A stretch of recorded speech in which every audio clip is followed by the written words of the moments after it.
What's up? Welcome to Wine School. I'm Mike. With me as always, Eric.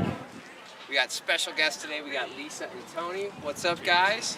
What's up? And we're on site down in Temecula at Monte de Oro Winery. We're going to talk a little bit about Temecula. Lisa, you want to talk about our sponsor? Sure. Today's Wine School sponsor is Designated Drivers for You. Check them out online at designateddriversforyou.com. Because it's good to be safe. Driving around wine country and not driving. Exactly. Get that designated driver. Absolutely. All right, so today we're down in Temecula, and Temecula is a little area, wine producing area in Southern California, and it's got some very unique characteristics, and we've got Tony with us today. Tony's got a lot of experience down here in Temecula. You want to just tell us a little bit about Temecula, what it's all about? Yeah, absolutely. So, I'm Tony. This is Monte de Oro Winery. We're right in the middle of Temecula Valley AVA, American Viticultural Area. We have about 3,400 acres of vines planted. Not necessarily a really big AVA, but good enough to produce some pretty substantial amounts of wine. Do you know that the Temecula AVA is the only AVA that has had a name change? I did not know that. Yeah, please enlighten me. Of all the AVAs that have ever existed, Temecula is the only one that changed their name. And it was, I guess, originally it was the Temecula AVA, and now it is the Temecula Valley AVA. That is correct, yes. The only one. So there you go. So there, all right. Welcome to Wine School. Thank you. I learned something today. That's awesome. So Temecula Valley is very much like Rhone. Only better. Absolutely. We have decomposed granite soils that cover the entire area. So what you're looking at, you can see just maybe like crushed granite everywhere. Underneath that is a very sandy type of loam, so you get really good drainage, but also really hot during the year. We have hot days starting in March going all the way through like today. And so what happens because it's so hot, how does that impact the grapes? Well, it impacts the grapes in a good way in some ways and in a bad way in other ways. The good way is you can get really high ripeness, high Brix content, you get really high phenolic and physiological ripeness in the grape skins. So it really develops black grapes especially like into just massive big black wines. So we can make awesome big reds. Absolutely. But the other side of it is it could be very hot and it's very dry here. So we have a hot Mediterranean climate, and that means that. So what grapes grow then? Well, you can get Cabernet Sauvignon, Cabernet Franc, Petit Syrah, Syrah, Zinfandel. Those are like the mainstays. They just kill it here. And they just kill it here. But Rhone varietals actually do very well here. On this vineyard, we have Sanso and Mourvedre as well. Really? We do. Awesome. Sanso's at the front, Mourvedre's in the back. Behind us are Bordeaux grape varietals. This is Petit Verdot. Behind the camera is Malbec. So we have the 5 main Bordeaux varietals plus about 5 different Rhone varietals. We have some white varietals as well. One of the things I think is super interesting about Temecula is it's kind of a valley, right? So we got kind of hills on all the sides. But what happens is when the sun hits it in the morning, it heats up the air, the hot air rises and it creates a vacuum that sucks cold air in from the Pacific Ocean, and it just sucks it in. So it really does. There's these corridors here. The Pacific Ocean is only about it's only about 20 miles away. Yeah. So through the Temecula Gap, the ocean breezes come in and cool it down. So you get the sun, but you also get the cooling breeze of the ocean. But then you also get a high amount of continentality. So continentality is the difference between the hottest day of the year and the coolest day of the year. Well, it can get to snow here. I actually witnessed it snowing here about 2 years ago. December of 2012, it snowed on our vineyards. Wow. And then in California. In California. No, in Southern California. On these grapevines right here. Wow. There was snow. That's crazy. December 2012. Fast forward to July of 2013, 105 degrees. So how do you compensate for that heat? Like 105 degrees is typically not an optimum wine growing climate, right? You compensate a couple different ways. You can have your vines trained maybe just this way, like in a without any sort of like training. There's no wires. There's no cordons. It's really just a head trained. It just grows? It's just a head trained vine. Is what Okay. it is.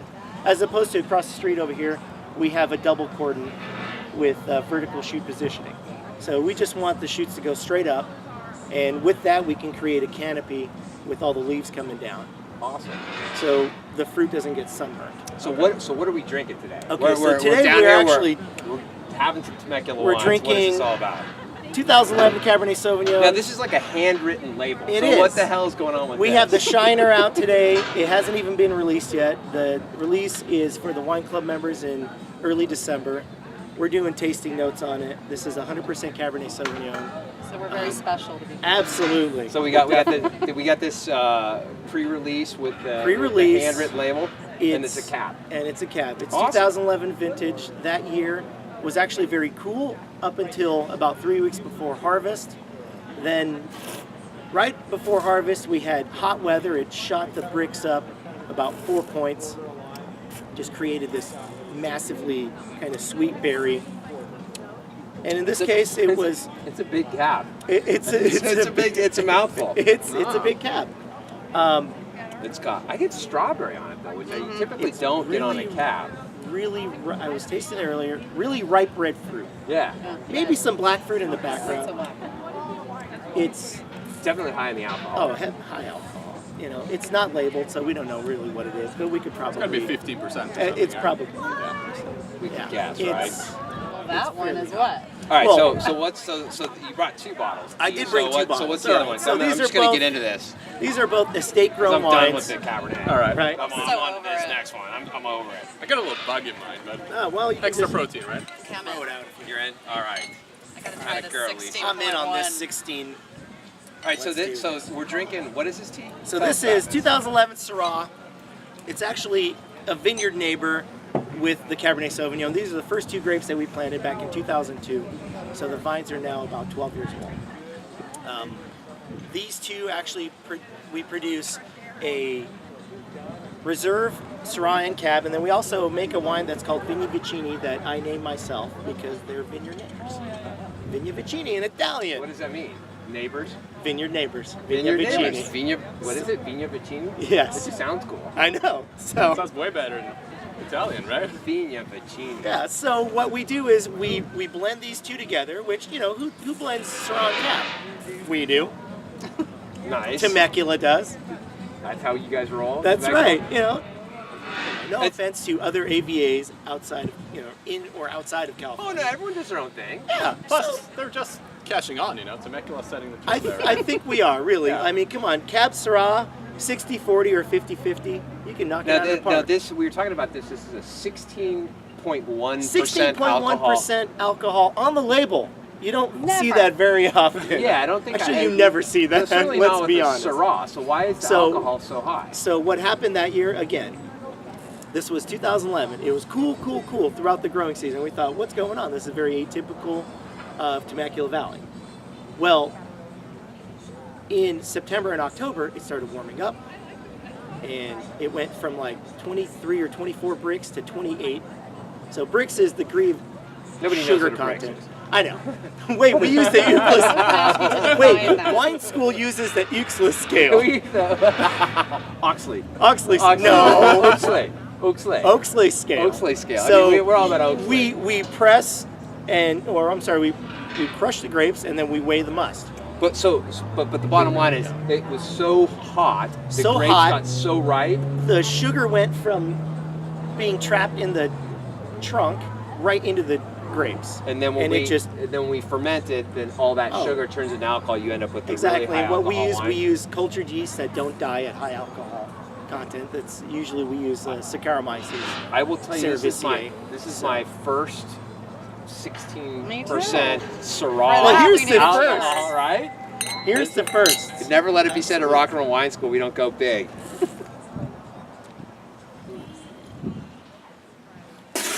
No, I'm just kidding. Psych. All right. I hope you got your shirt dirty, Wine Douche. I couldn't resist. Hold on. Today's episode is also sponsored by Wine Douche.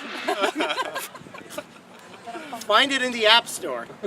This is actually It actually doesn't taste Yeah. as high alcohol This as is- I thought it was going to. It's Definitely my It favorite. actually- 16% wine. there you go. For sure. Well, it had the phenolic and physiological ripeness during the cooler part of the year, and then the bricks shot up at the end, so it kind of made up for it. That's awesome. It was really just developing its primary and secondary flavors in the skins, and then the tertiary ones and the sugar just kind of popped in at the end. Well, it's delightful. So if you want a 16% alcohol Syrah, Monte d'Oro, that's your go-to. So thanks for joining us today. And as always, As always, 30 seconds of craziness. Today is brought to you by Metalmorphosis. Check them out. Nice death metal. Absolutely. Always goes well with the 16% Syrah. Thanks for joining us. See you guys. Cheers. Ciao. God.